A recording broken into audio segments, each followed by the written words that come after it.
জনগণ পাইলে পরে ওয়াদা করতে করতে এখন জান্নাত দিয়ে দিবে হাতে। ৭১ থেকে আজকে ২০২৪ সাল। আচ্ছা বলেন তো, এই স্বাধীনতার ৫৩ বছরে যারা ক্ষমতার মসনদে ছিলেন তারা কি মানুষ না ফেরেশতা? মানুষ তো নাকি, ফেরেশতা না তো। ফেরেশতার কি ভুল হয়? ফেরেশতার কি কোনো ভুল হয়? গুনাহ হয়? কেন? তাদের ভুল হওয়ার সুযোগও নাই, গুনাহ করার যোগ্যতাও নাই। কিন্তু মানুষের আছে না নাই?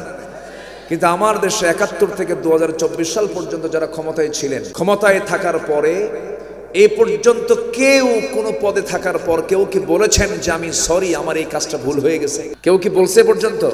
তাহলে যারা এ পর্যন্ত বলল না যে আমার কোনো ভুল হয়েছে, আমি এই ভুলটা করেছি, আমাকে মাফ করে দিয়ে, যাদের কোনো ভুলই নাই, এরা তো মানুষ, এরা তো ফেরেশতা। এই হলো অবস্থা। সম্মানিত বন্ধুগণ, এই দেশকে এগিয়ে দিয়েছে কৃষকরা, পড়াশোনা নাই কিন্তু অশিক্ষিত তারা। দেশকে আগায় দিয়েছে শ্রমিকরা, দেশকে এগিয়ে দিয়েছে ওই প্রবাসী, লক্ষ লক্ষ প্রবাসী যারা দেশের বাপ মা, ছেলে মেয়ে, বইয়ের মায়া ত্যাগ করে যারা প্রবাস জীবন থেকে পরিশ্রম করে দেশের রেমিটেন্স পাঠায়, টাকা পাঠায়, তারা দেশকে আগায় দিয়েছে। তারা কিন্তু অশিক্ষিত। প্রবাসী, কৃষক, শ্রমিক সব অশিক্ষিত, অথচ তারা দেশকে আগায় দিল। দেশকে পিছায় দিল কারা? দেশকে পিছায় দিচ্ছে এক শ্রেণীর শিক্ষিত নামের কলমচোরেরা, যারা সমাজে কোরআনকে চায় না। ওই সমস্ত কলমচোর, কোরআন বিরোধী ব্যক্তিদের বিরুদ্ধে লড়াই করার দরকার আছে না নাই? রাজি আছেন কারা কারা? হাত উঁচু করে দেখান মুসলমান।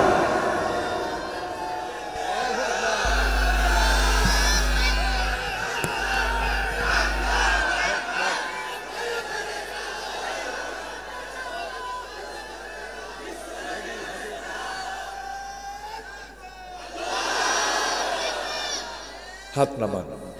আল্লাহ কবুল করুন, জোরে বলি আমিন। আমরা সব দেখে ফেলেছি, আমরা আর কিছুই দেখতে চাই না। সব দেখা শেষ। আগামীর দেশ হতে চাই আমরা। আমরা আগামীর দেশ দেখতে চাই হলো কোরআনের দেশ। কিসের দেশ? কোরআনের দেশ। সূর্য আমার ক্ষতি করে না উপকার করে? আসতে কয় ক্ষতি না উপকার? অক্সিজেন আমার জীবন মেরে ফেলে না বাঁচায় রাখে? সে অক্সিজেন দিয়েছেন কে? সূর্য দিয়েছেন কে? এই কোরআন দিয়েছেন কে? সূর্যের উপকার যেমন পাই, বাতাসের উপকার যেমন পাই, সেই বাতাসের মালিক, সূর্যের মালিক, আকাশের মালিক, জমিনের মালিক, সাত সমুদ্রের মালিক আমার আপনার শান্তির জন্য, সুখের জন্য দিয়েছেন কোরআন। এটা মানলে কি হবে? শান্তি আসবে। কার কথা? আসতে বলবেন না, কার কথা? এই কথা বলতে গেলে আমরা হয়ে যাই জঙ্গি, আমরা হয়ে যাই কি আর বলেন আর কি বহু কিছু। যা মুখে আসে ওরা তাই করে। তোমরা বলতে থাকো, আমরাও বলতেই থাকি। সত্যের সেনানীরা নেবে না কো বিশ্রাম, আমাদের সংগ্রাম চলবেই অবিরাম। আমরা থামবো না। মুসলমান থামার জাতি নয়, মুসলমান পিছপা হওয়ার জাতি নয়। আমরা হককে সামনে নিয়ে চলবো। জোরে বলি ইনশাআল্লাহ। ইবাদত করব কার? হুকুম মানব কার? আল্লাহ। জাহান্নাম রেখেছেন কে? জান্নাত রেখেছেন কে? বুঝতেছেন তো কেন রাখছেন? সবাই জান্নাত যদি পায়, যারা কষ্ট করে হালাল জীবন গ্রহণ করলো ওরাও জান্নাত পেল, যারা হারাম খাইলো ওরাও জান্নাত পেল, এটা কি বিচার সঠিক হবে? ভাবতেছেন যে আকাম কুকাম করে আল্লাহ আমার প্রতি রহমশীল, আল্লাহ আমাকে মাফ করেই দেবে। এত সস্তা না। আল্লাহ তাআলার বিচার কি অবিচার না সঠিক বিচার? সঠিক বিচার, সুবিচার করবেন তিনি, কোন জুলুম তিনি করবেন না। আমার কথা কি বুঝে আসে? মদ হারাম করেছেন কে? আল্লাহ। আজকে এই মাদকটা গোটা দেশে অ্যাভেলেবল করে দেওয়া হয়েছে। সমস্ত মাদক দ্রব্যগুলো প্রতিবেশী দেশ থেকে ইজি হয়ে সব চলে আসে। ইয়াবা চলে আসে, ফেন্সিডিল চলে আসে। যুব সমাজের হাতে হাতে আজকে ইয়াবা, যুব সমাজের হাতে হাতে আজকে মাদক চলে আসছে। যুব সমাজ যদি ধ্বংস করা যায়, জাতি ধ্বংস হয়ে যাবে। মাস্টার প্ল্যান আছে কিছু একটা মহলের। এই দেশকে কেমন করে ধ্বংস করা যায়, যুবকরা ওই ফাঁদে পা দিবা না, যৌবনকে নষ্ট করবা না, নেশা মুক্ত জীবন যাপন করবে, নোংরা কোনো সম্পর্ক করতে যাবে না। বয়ফ্রেন্ড গার্লফ্রেন্ড, আমার মা বয়ফ্রেন্ড বলতে কোনো ফ্রেন্ড নয়, আপনার জীবনে ফ্রেন্ড একটাই হবে, সেটা হচ্ছে আপনার স্বামী। আর যুবকদের জন্য জীবনে একটাই গার্লফ্রেন্ড হবে, সে হলো তার বৈধ স্ত্রী। এছাড়া বয়ফ্রেন্ড গার্লফ্রেন্ড বলতে কিছু নাই, ঠিক কিনা? মাহফিলে তো জোরাজোরি ঠিক কর, আবার ওই গার্লস স্কুলের সামনে যে ইতিমের মতো বসে থাকো, ওই দেখেন তাও কয় ঠিক।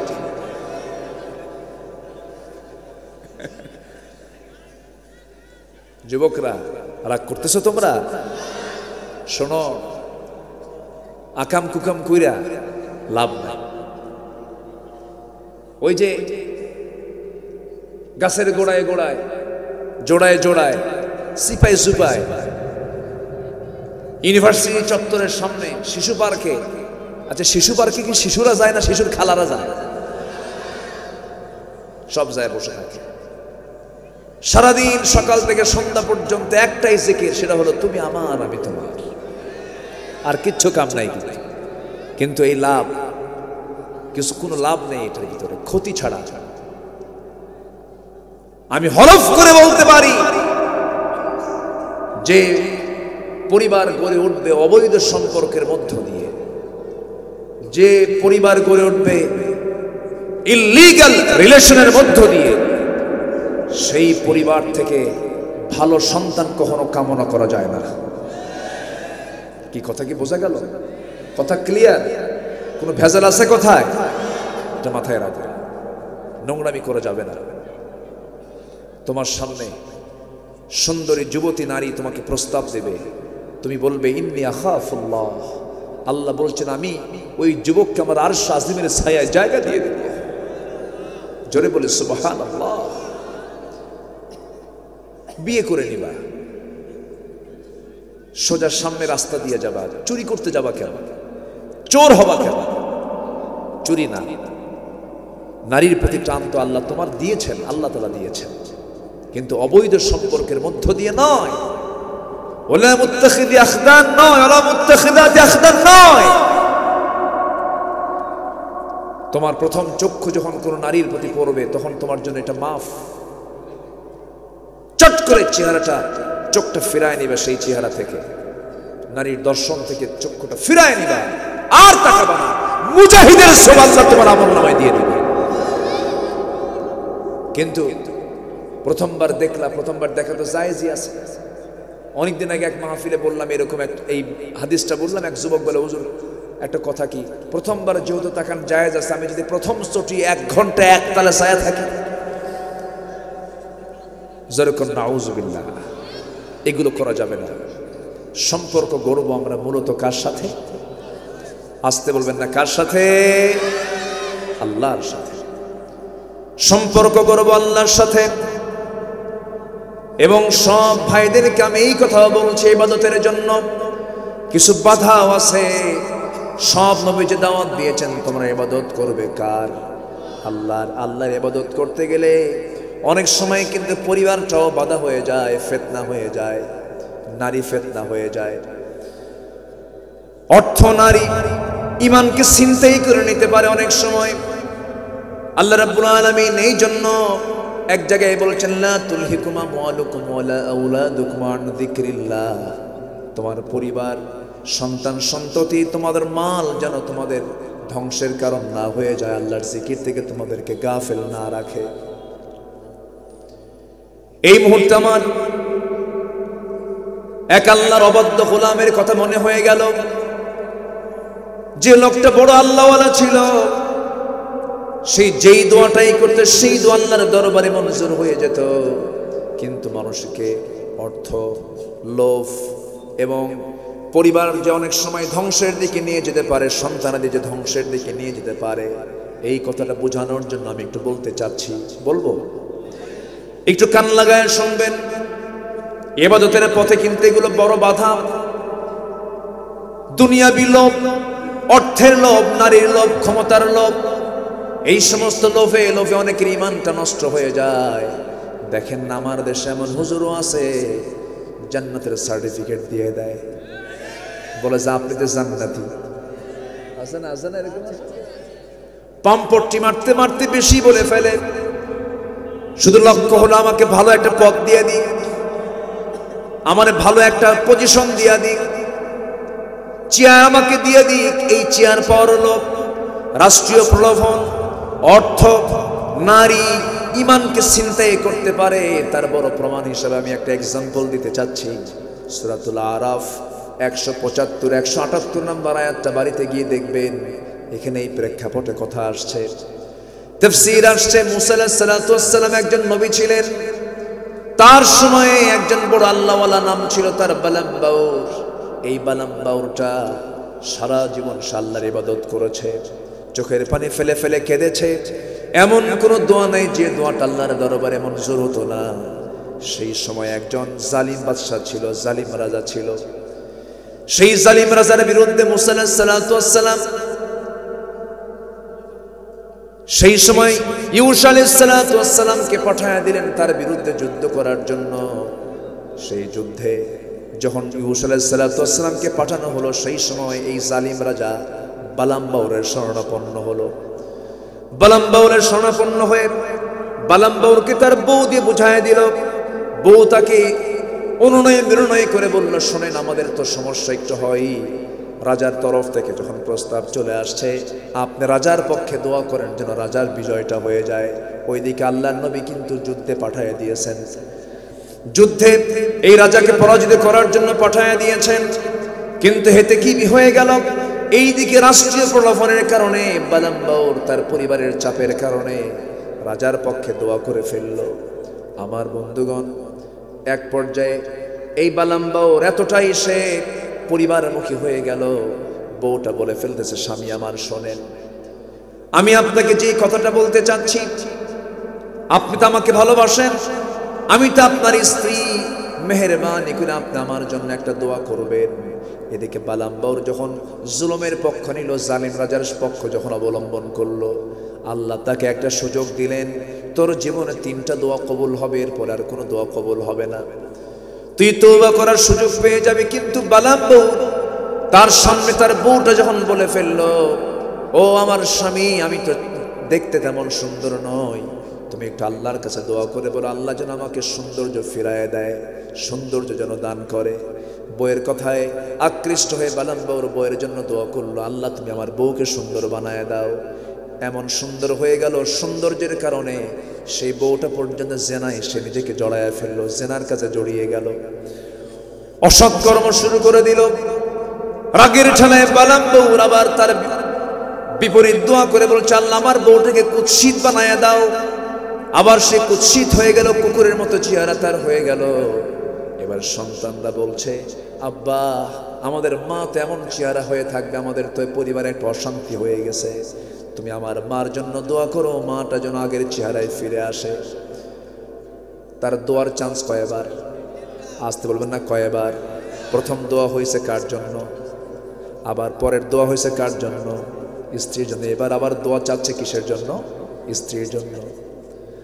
বলা হলো, আমার আম্মাকে তুমি একটু তোমার আল্লাহর কাছে দোয়া করো, রবের কাছে দোয়া করে আমার আম্মার চেহারাকে ফেরায় দেওয়ার ব্যবস্থা করে দাও। বিকৃত চেহারা হয়ে গেছে। এবার আবার যখন স্ত্রীর জন্য দোয়া করেছে, দোয়া করার আর কোনো সুযোগ নাই, হেদায়েত পাওয়ার জন্য সুযোগ দেওয়া হয়েছে, কিন্তু আর তো হেদায়েতের কোনো সুযোগ নাই। শেষ পর্যন্ত হলো কি, রাজার পক্ষে গিয়ে সে যখন দোয়া করলো, যুদ্ধ শুরু হয়ে গেল। এমনকি রাজা যুদ্ধে বিজয়ী হওয়ার জন্য সেই জায়গায় সে জেনার কাজ শুরু করে দিল। জেনা যখন অবাধে যখন মেলামেশা শুরু হয়ে গেছে, মহামারী শুরু হয়ে গেল। সেই মহামারীতে ৭০,০০০ মানুষ দুনিয়া থেকে বিদায় নিল। আমার বন্ধুগণ, আমার ভাইয়েরা, এই বিষয়টা, এই প্রেক্ষাপটটা টেনে আনার মূল কারণ হলো, সন্তান দিয়েছেন আল্লাহ, বউ পরিবার পরিজন দিয়েছেন কে? আল্লাহ দিয়েছেন আল্লাহ। কিন্তু এই বইয়ের পিছনে সন্তানদের ফিতনায় যেন পড়ে যেন আমরা কখনো ঈমান হারা না হই। ঈমান হারা হওয়া যাবে না। ইন্নামা আমওয়ালুকুম ওয়া আওলাদুকুম ফিতনা, তোমাদের জন্য তোমাদের মাল, তোমাদের সন্তান সন্ততি তোমাদের জন্য বড় ফিতনা, তোমাদের জন্য বড় পরীক্ষা। ঈমান হারা হওয়া যাবে না। ইবাদতের ক্ষেত্রে এগুলো কিন্তু বড় বাধা, বড় অন্তরায় হতে পারে।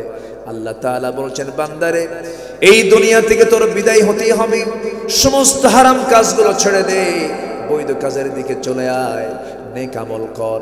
আল্লাহ বলছেন, বান্দারে দুইটা কাজ তুই করে আসবি। আল্লাহ রাব্বুল আলামিন বলেন, ইন্নাল্লাযীনা আমানু ওয়া আমিলুস সালিহাতি কানাত লাহুম জান্নাতুল ফিরদাউসি নুজুলা খালিদিনা ফিহা লা ইয়াবগুনা আনহা হিওয়ালা। নিঃসন্দেহে যারা ঈমান আনবে এবং আমলে সালেহ করবে, নেক কাজগুলো করবে, হারাম কাজের দিকে যাবে না, এই দুইটা কাজ যদি বান্দা নিশ্চিত করতে পারে, ওই বান্দার জন্য আল্লাহ রাব্বুল আলামিন বলছেন, আমি তাকে 1 নম্বর জান্নাত, জান্নাতুল ফিরদাউস দিয়ে দেব। জোরে বলে সুবহানাল্লাহ। আমার বন্ধুগণ, সামনে রমজান আসতেছে। এখানে যারা বসে আছেন, এই যে মুরব্বী, জীবনে হয়তো বা 50 বার রোজা পেয়েছেন, পান নাই? 50 বার রোজা পেয়েছেন। এই মুরব্বী জীবনে 50-60 বার রোজা পেয়েছেন। এরকম অনেকে এখানে 40 বার, 30 বার, 20 বার, 15 বার, 10 বার করে রোজা পেয়েছেন। মনে আছে প্রাপ্তবয়স্ক রোজা পেয়েছেন। আমি যদি একটা প্রশ্ন করে, রাগ করা যাবে না, এই জায়গায় যারা বসে আছেন সবাইকে আপনারা সবাই সহি করে কোরআন পড়তে পারেন নাকি? না। সহি করে কোরআন পড়তে পারেন আমরা কেন? এই সমস্যার জন্য আমি নিজেকে আগে দায়ী করব, অবশ্যই আমার নিজেরই দোষ আগে। কিন্তু আমি যেটা বলতে চাই এটা অবশ্যই আমার দোষ, ব্যক্তিগত দোষ। আমি শিখি না, এটা আমার জন্য অপরাধ। কিন্তু আমি যে শিখতে পারলাম না, এমনও দেশ আমার এই প্রেজেন্ট ওয়ার্ল্ডেও আছে। আমি মালয়েশিয়ায় গিয়েছিলাম সফরে, সেখানে গিয়ে দেখলাম সে দেশের প্রধানমন্ত্রী তিনি জুমার খুতবা দিয়ে নামাজ পড়াচ্ছেন, আনোয়ার ইব্রাহিম। সেই দেশের প্রতিটি মুসলমান ক্লাস 8 লেভেলে যখন ওঠে, ক্লাস 8 ওঠার সঙ্গে সঙ্গে সবার 2 থেকে 3 পারা কোরআন মুখস্থ হয়ে যায়। তাদের সিলেবাসটাই এমন। কিন্তু আমার দেশে এমন সিলেবাস কি আছে? বরঞ্চ সিলেবাস উন্নতির দিকে তো নাই, অবনতি হতে হতে এখন ঢুকায় দিছে শরীফ থেকে শরীফা। আস্তে কোন কেন, জোরে কোন, ঠিক কিনা? শরীফ থেকে শরীফা, ট্রান্সজেন্ডার। ক্লাস 10 এর সিলেবাস, ক্লাস 10 সামাজিক বিজ্ঞান বইয়ে ফিলিস্তিনের মানচিত্র না দেখায়া ইসরায়েলের মানচিত্র দেখানো হচ্ছে কেন? আমার দেশে খাপটি মারা কিছু ইহুদি খ্রিস্টানদের 5টা গোলাম আছে, আছে না নাই?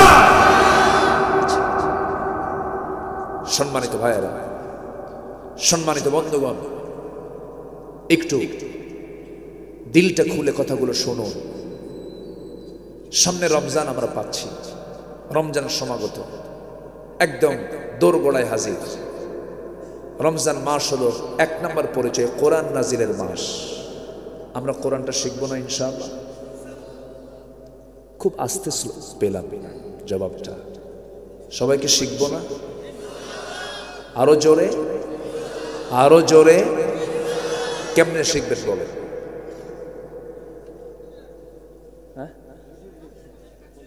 আচ্ছা, তাহলে মান জাদ্দা ওয়াজাদা, যে চেষ্টা করে সে পেয়ে যায়। আপনি আজকের এই মাহফিলের এই ফিল্ডে বসেই আপনি পরিকল্পনা আঁকাবেন যে আমাকে আগামী রমজান আমার ভাবতে হবে আমার জীবনের শেষ রমজান। গত পরশু দিন আমার অত্যন্ত প্রিয়, আমার শ্রদ্ধার, আমার কলিজা, মরহুম, মকবুর, বয়োবৃদ্ধ, জ্ঞানবৃদ্ধ, চলন্ত বিশ্বকোষ, মুহাদ্দিস, মুফাসসির, মুবাহিস ডক্টর আল্লামা লুৎফুর রহমান হাফিজ রাহিমাহুল্লাহ, তিনি গত পরশুদিন দুনিয়া থেকে বিদায় নিয়েছেন। উনি বললেন, ওনার একটা কথা আমি বারবার ভুলতে পারতেছি না। উনি বললেন, আমার তো ভিসার মেয়াদ শেষ, আগামী রমজান মনে হয় আমি আর পাবো না। উনি রমজান দোরগোড়ায় রেখে দুনিয়া থেকে বিদায় নিলেন। আমরা রমজান হয়তো পাবো, আমরা আশা করি, জোরে বলি ইনশাআল্লাহ। এই রমজানকে আমরা ভাববো জীবনের শেষ রমজান মনে করবো আমরা। একটু জোরে বলেন, আর একটু জোরে বলেন না ভাই। রাসূল কতটা শক্ত হয়ে জবাব দিয়েছেন। ফেরেশতা বলছেন, সেই ব্যক্তির ধ্বংস হোক যে ব্যক্তি মাহে রমজান পেল, নিজের জীবনের গুনাহ মাফ করে নিতে পারলো না, তার ধ্বংস হয়ে যাক। রাসূল সঙ্গে সঙ্গে সাই দিয়ে বলেন আমিন। অতএব রমজান আমরা সামনে পাচ্ছি, রমজান মাস। এই মাসে যদি কারো জীবনের সংশোধন না হয়, সংশোধন হওয়ার মতো আর কোনো সুযোগ সে পাবে না। আগামী রমজানকে আমরা জীবনের শ্রেষ্ঠ প্রশিক্ষণের মাস আমরা হিসেবে গ্রহণ করব। জোরে বলি ইনশাআল্লাহ। প্রত্যেক রাতে, শেষ রাতে শয়তান সবার কাছে চলে আসে, এসে একটা ওয়াজ করে। শয়তানও কিন্তু ওয়াজ করে। শয়তান কি করে? ওয়াজ করে। শয়তান কি ওয়াজ করে? আলাইকা লাইলুন তাবিল, আলাইকা লাইলুন তাবিল, তোমার জন্য রাত অনেক লম্বা, তোমার জন্য রাত অনেক লম্বা। ওইদিকে মুয়াজ্জিন বলে আসসালাতু খায়রুম মিনান নাওম, আসসালাতু খায়রুম মিনান নাওম। এই দুইটা আহ্বান। শয়তান বলে তোমার রাতটা অনেক লম্বা, ওইদিকে মুয়াজ্জিন বলতেছে ঘুম থেকে নামাজ উত্তম। এই দুইটা কথাকে বান্দা মাথায় নিয়ে যখন বান্দা সিদ্ধান্ত নেবে, শয়তান সেই সময় প্রত্যেকটা বান্দার মধ্যে 3টা গিট মেরে দেয়। কয়টা গিট মারে? 3টা গিট মেরে দেয়। এই 3টা গিট যখন দিয়ে দিল, গিট বুঝেন তো? এটা এলাকায় কি বলে? গিরা। আচ্ছা জি, ভাষা তো। তবে আপনাদের ভাষাটা মিষ্টি, আলহামদুলিল্লাহ। মানে ভাষা মিষ্টি হওয়ার কারণ আছে। নদিয়াটা পাশে না?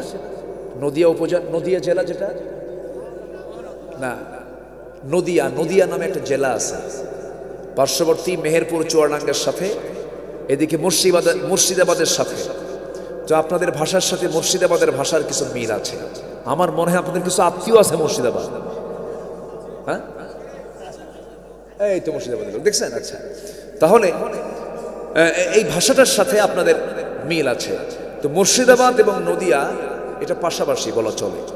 তো বাংলা ভাষাটা আপনাদের ভিতর থেকে আসছে, এসে ঢুকে রাজশাহী দিয়ে যেতে নিয়ে একটু প্যাঁচ লাগছে, রংপুরে গিয়ে আরেক প্যাঁচ লাগছে, বগুড়া সিরাজগঞ্জ হয়ে আরেক প্যাঁচ লাগছে, ময়মনসিংহের মানুষ যাবার বেশি টান মারছে।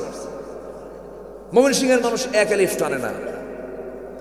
আপনি যাইবেন, এটা আলাদা লম্বা টান মারে। সেখান থেকে নোয়াখালী গেছে, ওখানে গলা চিপায় ধরছে। ছেলেকে বলবে বাবা বাবা পেশাব করে ঘুমে পড়বে, এটা বলবে। আমি এই কয়েকদিন আগে নোয়াখালী এক মাহফিল ছিল, তো বাবা পেশাব করে ঘুমে পড়ো এরকম বলবে না, এটাই তো শুদ্ধ ভাষা। তো রাগের ঠেলায় বাপ তার ছেলেকে বলতেছে মুতিয়াই হুতি যা। কি কথা কি বুঝতেছেন? মুতিয়াই হুতি যা মানে পেশাব করে শুয়ে পড়ে, মুতিয়াই হুতি যা। দেখেন ভাষা, বাংলাটা কোন দিক দিয়ে ঢুকে, কোন দিক দিয়ে কোন পেঁচে কোন ভাষা হয়ে গেছে। এর মধ্যেও মজা আছে না? বলি আলহামদুলিল্লাহ।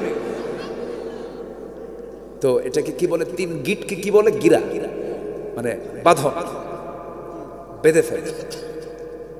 আমি কি শেষ করে দেব? 12টা বাজে যায়, কোনো সমস্যা নাই তো? একটা মানুষ ওঠে না, আলহামদুলিল্লাহ। আমি লক্ষ্য করেছি বরঞ্চ ওঠে তো নাই, আরো কিছু মানুষ এসে বসে গেছে। বলি আলহামদুলিল্লাহ। ফজর পড়বেন তো? এই যে বলতেছি ফজর যে পড়তে হবে বলতেছি। এই 3টা গিট দিয়ে দেয়। এই 3টা গিট ছুটাতে গেলে ওই সময়ে যদি বান্দা ঘুম থেকে উঠে যদি বসে পড়ে এবং দোয়া পড়ে বসে, আলহামদুলিল্লাহিল্লাযী আহইয়ানা বা'দা মা আমাতানা ওয়া ইলাইহিন নুশুর। যখন এই দোয়া পড়ে যখন পিঠটা থেকে বিছানা পৃথক করে যখন বসে পড়ে, তখন শয়তানের একটা গিটটা ছুটে যায়, বাঁধনটা ছুটে যায়। যখন বান্দা ওযু বানায়, হাতের সগীরা গুনাহ মাফ, মুখের সগীরা গুনাহগুলো মাফ, মুখের সগীরা গুনাহগুলো মাফ, মাথার সগীরা গুনাহগুলো মাফ। যখন সেজদা দেওয়ার জন্য মসজিদের দিকে রওনা দিয়ে দেয়, প্রত্যেক কদমে কদমে একটা করে নেকি, 10টা করে নেকি তার আমলনামায় দেওয়া হয়। বান্দা যখন নামাজে দাঁড়ায়, 3 নাম্বার গিটটা ছুটে চলে যায় শয়তানের। সারাদিন ওই বান্দার কাছে শয়তান এসে আর ওয়াসওয়াসা দিয়ে শান্তি পায় না। যেরকম সুবহানাল্লাহ। তাহলে ফজর নামাজ পড়বেন কারা কারা একটু হাত তুলে দেখেন দেখি, জোরে বলি ইয়া আল্লাহ। আমাদেরকে ফজর, যোহর, আসর, মাগরিব, ইশা 5 ওয়াক্ত সালাত আদায় করার তৌফিক তুমি আল্লাহ দিয়া দাও। জোরে বলি আমিন, আরো জোরে আমিন। কষ্ট পেলেন? কষ্ট পেলেন না তো? নামাজ একটা ইবাদত, আর নামাজ হচ্ছে ইবাদতের যতগুলো ক্লাস আছে, 1 নম্বর ইবাদত কি আদায় করা? নামাজ আদায় করা। জাহান্নামে যাওয়ার 1 নম্বর কারণ কি? বলেন বলেন বলেন। সালাতকে ছেড়ে দেওয়া। এবং কিয়ামতের দিন প্রথম হিসাব হবে কি নিয়া? নামাজ। যে বান্দা আল্লাহকে সবচাইতে বেশি কাছে টানবে, তার চাইতে বড় ভাগ্যবান আর কে হতে পারে রে ভাই? আমরা 5 ওয়াক্ত নামাজের মধ্যে দিয়ে আমরা কার সঙ্গে কথা বলতে চাই? আসতে বলেন না, কার সঙ্গে কথা বলতে চাই? আল্লাহর সঙ্গে আমরা কথা বলবো। তাগুতকে পরিহার করে চলবো। সুদের কাছে যাব না, জেনার কাছে যাব না, নেশার কাছে যাব না, হারাম কোনো পন্থা অবলম্বন করব না, বান্দার হক নষ্ট করব না, এই জিহ্বা দিয়ে মিথ্যা কথা বলবো না, ওয়াদা ভঙ্গ করব না, আমানতের খেয়ানত করব না, ব্যবসায়ী ভেজাল দেব না, এই সমস্ত হারাম কাজগুলো বর্জন করব। 1000 রাত তাহাজ্জুদ পড়লে যে সওয়াবটা হবে, তার চেয়ে বেশি প্লাস পয়েন্ট হবে আমার জীবন থেকে আমি যদি হারাম কাজকে বাদ দিয়ে দেই। হারাম কাজ আমরা বাদ দিয়ে দেব। এই দুনিয়া ছেড়ে সব চলেই যাচ্ছি, ডান হাতে আমলনামা নিয়ে যেতে হবে আমার ভাইরা রে। ভালো আমলগুলো আমরা করে যাব।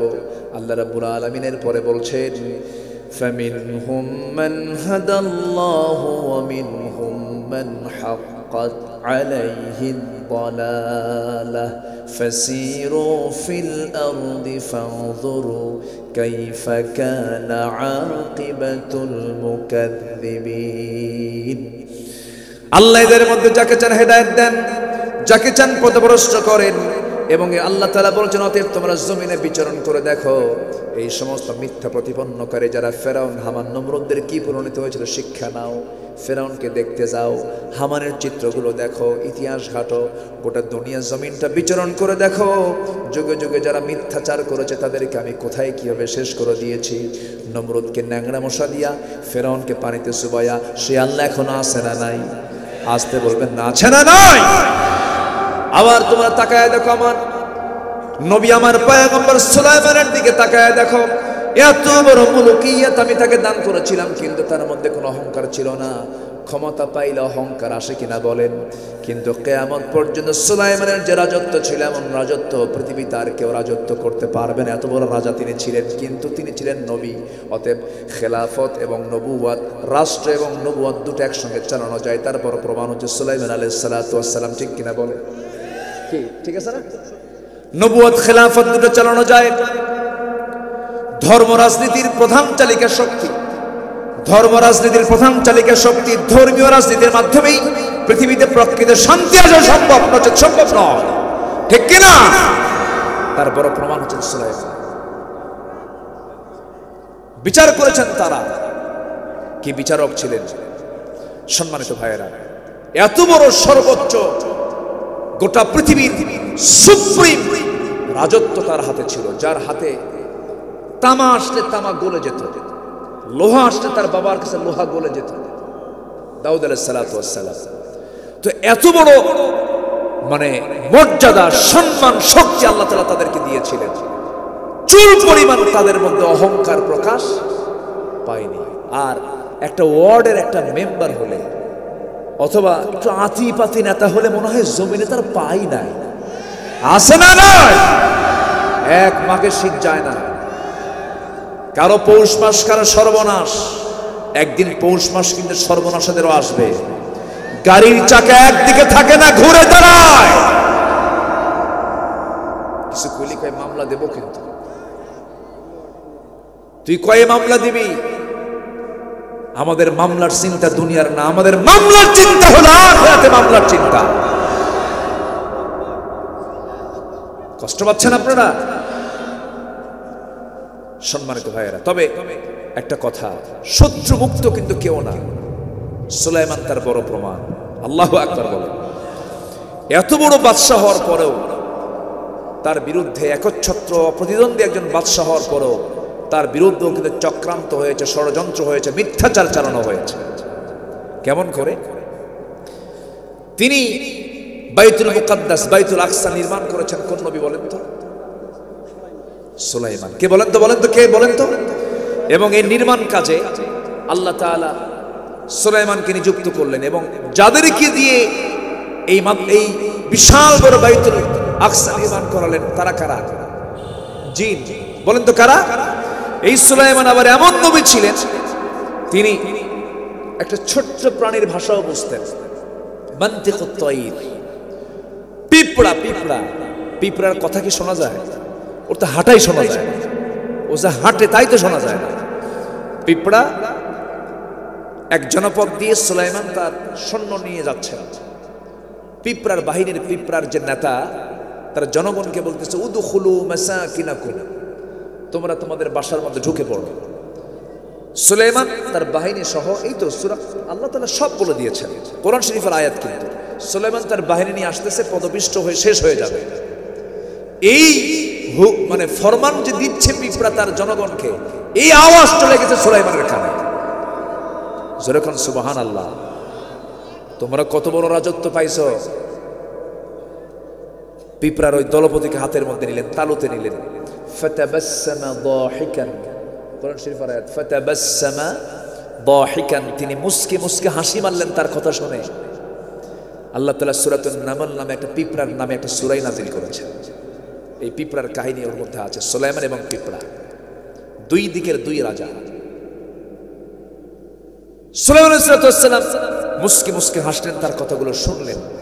পৃথিবীর সকল প্রাণীর ভাষার জ্ঞান দিয়েছেন আল্লাহ তাআলা সুলাইমানের ভিতরে। যেরকম সুবহানাল্লাহ। পৃথিবীতে এমন ভাষাবিদ কেউ আসবে? কিয়ামত পর্যন্ত কেউ আসবে? কয়েক ভাষা জানলে মনে হয় যে কিছু, মানে ওর পাশে আর কিছু নাই। অথচ সুলাইমান, তিনি আজ থেকে 4000 বছর আগে তিনি বিমানে, এমন বিমানে চড়েছেন, এক সকাল সন্ধ্যায় তিনি গোটা দুনিয়া ঘুরে তার সিংহাসন নিয়ে আবার তার রাজদরবারে তিনি ঢুকে পড়তেন। তাও একা না, গোটা মন্ত্রী পরিষদ সহ। আল্লাহু আকবার। যেরকম আল্লাহু আকবার। বিচার করেছেন, সঠিক বিচার করেছেন। তো উনি যখন মসজিদ আকসা নির্মাণের কাজ শুরু করলেন, উনি লাঠিতে ভর করে দাঁড়ায় ছিলেন। জিনদের বললেন, নির্মাণ কর, কাজটা কর। এর মধ্যে ওনার ইন্তেকালও হয়ে গেছে। লাঠিতে ভর করে তিনি দাঁড়ায়ও ছিলেন। ওরা টের পায় নাই যে আল্লাহর পয়গম্বর সুলাইমান মারা গেছেন। ওনার কি প্রভাব ছিল যে জিনরা পর্যন্ত তাকে দেখে ভয় করত। তাকে সামনে থাকার কারণে তারা কাজগুলো দ্রুত দ্রুত করে ফেলল, কাজ কমপ্লিট। এদিকে ওই লাঠির গোড়ায় উই পোকা ধরে খেয়ে ফেলছে। কোরআন শরীফের আয়াত, আমি বলবো কোন সময় তো নাই। তো সঙ্গে সঙ্গে যখন খেয়ে ফেলছে, লাঠিটাও পড়ে গেছে, লাঠিটাও ভেঙে গেছে, উনিও পড়ে গেছে। তখন জিনরা বলল, কি ব্যাপার, আমরা কার ভয় এতগুলো কাজ করলাম, ও তো পড়ে গেছে বহু আগে। আল্লাহু আকবার বলেন। চিন্তা করেন, এত বড় শাসক ছিলেন, এত বড় রাজা ছিলেন, খেলাফত চালিয়েছেন সুলাইমান আলাইহিস সালাম। তিনি বিচারও করেছেন খুব সূক্ষ্মভাবে। এবং তিনি মাটির নিচের খবর রাখতেন হলো একটা পাখি দিয়ে, হুদহুদ পাখি। লাম আরাল হুদহুদা, আমি তো হুদহুদকে দেখছি না, সে কোথায় গেল, হেরে গেল। ও আসুক, যদি সে আমার কাছে সঠিক উত্তর না দিতে পারে অবশ্যই আমি তাকে পানিশমেন্ট করব। হ্যাঁ, এরকম করে।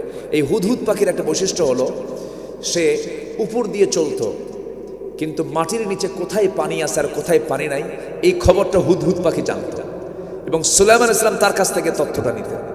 সুবহানাল্লাহ বলবেন না? পৃথিবীর কোন বাদশা আছে এমন খবর নাই দেখি, আছে? বা কোনো বাদশার ক্ষমতা আছে এরকম খবর নেওয়ার? এরকম বাদশা কেউ জন্ম নেবে আর দুনিয়াতে? কিন্তু এই হুদহুদ পাখিটা জমিনের তলদেশের পানি প্রবাহের খবর রাখত, কিন্তু হুদহুদের উপরে যখন ওকে শিকার করার জন্য যখন কোনো শিকারী জাল ফেলতো, ও জাল তার চোখে পড়তো না। আজীব ব্যাপার না? করতে এটা আজীব ব্যাপার না?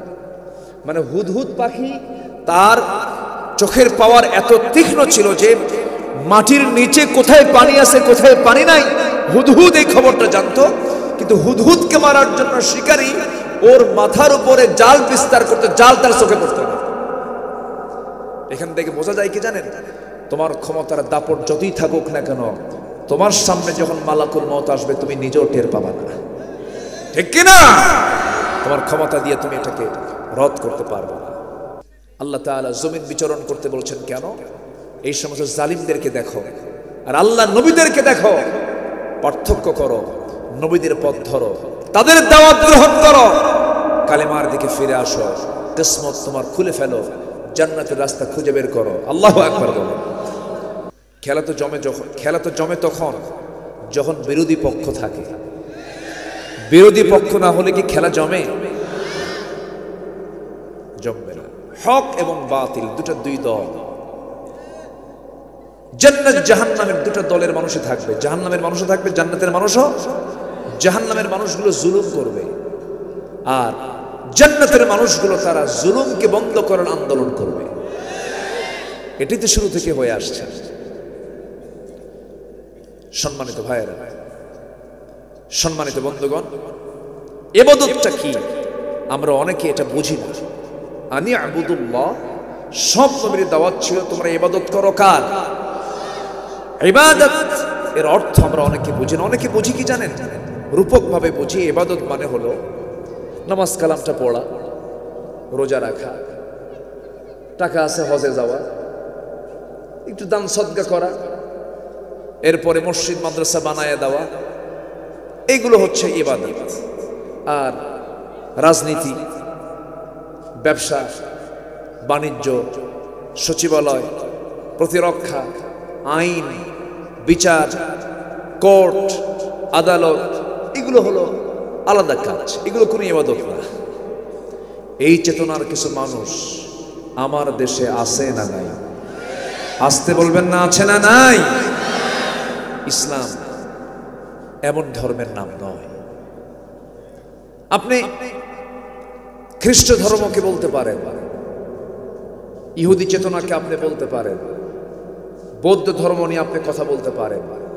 ইসলাম এমন একটি বিধানের নাম যে ইসলামে একটা নখ কাটার বিধানও আছে। আছে না নাই? নখ কাটতে হবে কেমনে, সেই বিধান ইসলামে আছে। আপনি স্ত্রী সহবাস করবেন কোন দোয়া পড়ে, কি পদ্ধতিতে, সেটাও ইসলাম বলে দিয়েছে। আপনি শৌচকার্য করবেন কেমনে, আপনি হাম্মামখানায় টয়লেটে ঢুকবেন কেমনে, সেটাও ইসলাম বলে দিয়েছে। এটাও ইবাদত যদি সেই পদ্ধতি আমি অবলম্বন করি। তাহলে বোঝা গেল মানব জীবনের এমন কোনো কাজ নেই যে কাজ ইবাদত নয়। কিন্তু আমার দেশে কিছু লোক আছে, তারা বলে না, ব্যক্তিগত জীবনে ধর্মকে মানব, ধর্ম সব জায়গায় চলতে পারে না।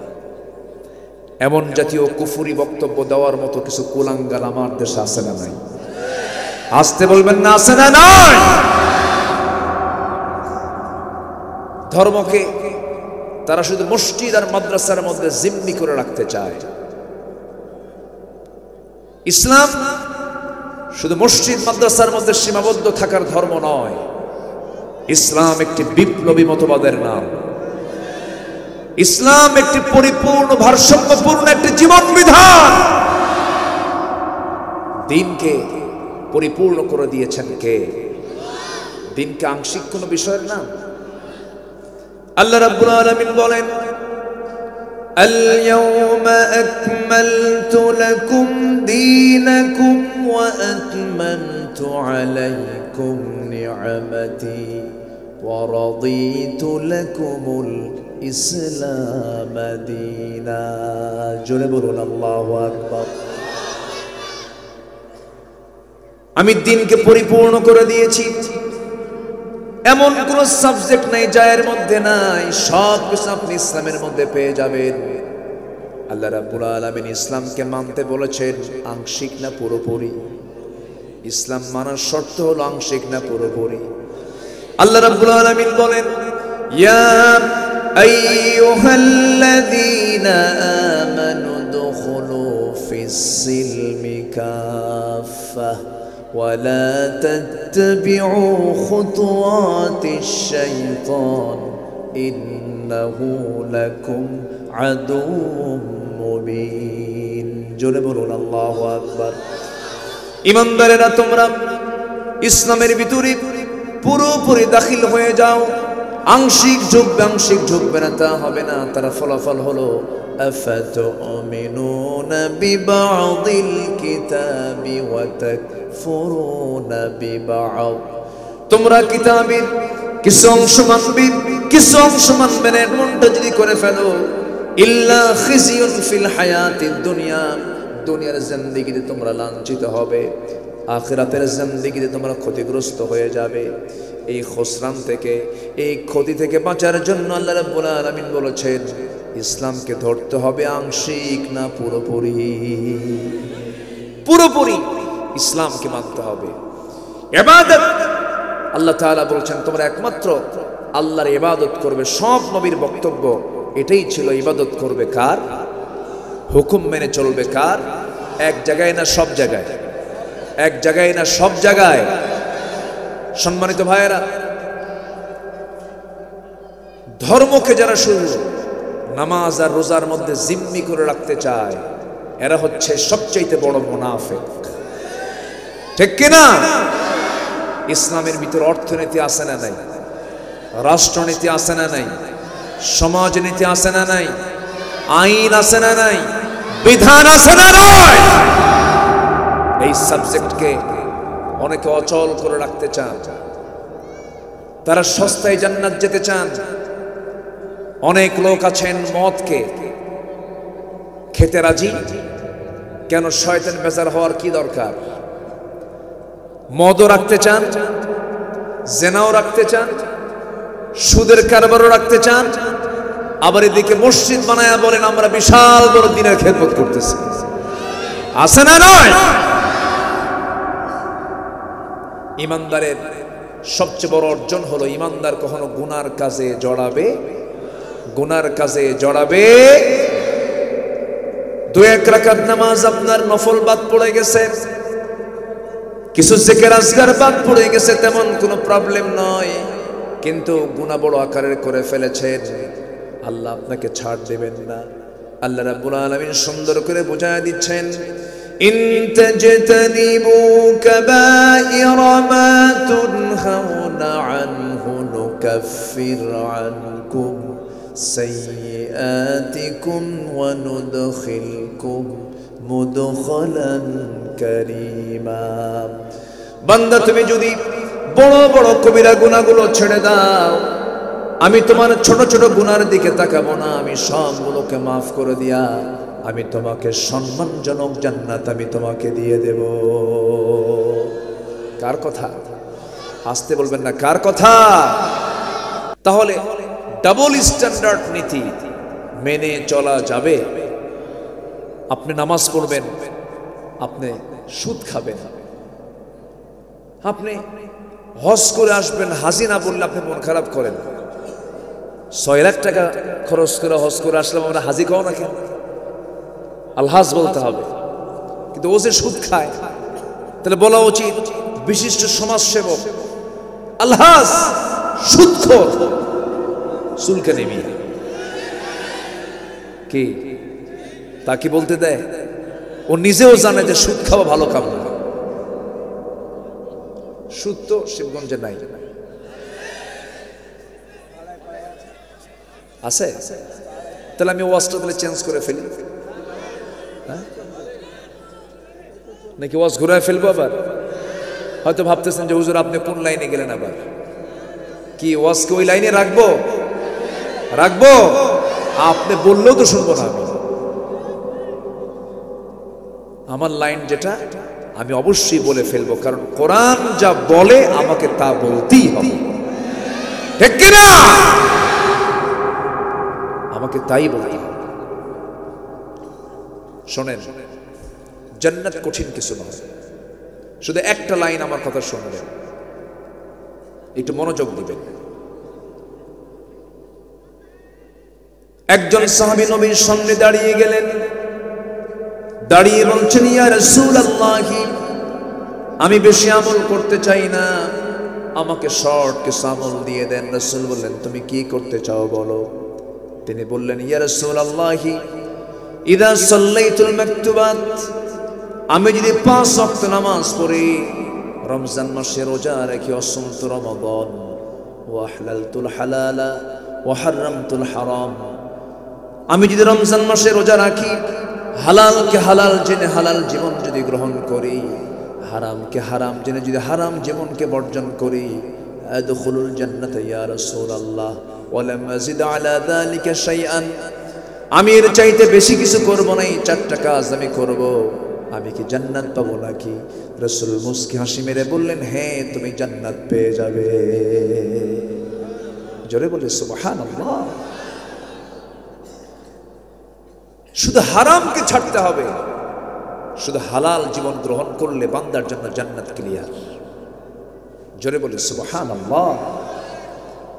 একজন ব্যক্তি যিনি নবী নন, যিনি সমাজে পরিচিত কোনো ব্যক্তিও ছিলেন না, কালো মানুষ, খাটো মানুষ, নাক বোচা মানুষ, চুলগুলো খাড়া খাড়া শক্ত, চোখটা ছোট, নাকটা বোচা, এমন একজন কালো নিকষ একজন কালো ব্যক্তি ছিলেন, তার নাম হলো লোকমান। তার নাম কি? লোকমান আলাইহিস সালাতু ওয়াস সালাম। তিনি নবী ছিলেন না, কিন্তু তার নামে কোরআনে কারীমের মধ্যে একটা সূরা আছে না নাই? আচ্ছা, কেন জানেন? ওনাকে বলা হলো, আপনার সম্মান এত বৃদ্ধি হলো কেন? উনি বললেন, আমি শুধু 2টা আমল করি। কয়টা আমল বলে? 2টা। ভাইরে, ওয়াজ তো বেশি লাগে না। আমার দেশে ওয়াজ বেশি হয় না আমল বেশি হয়?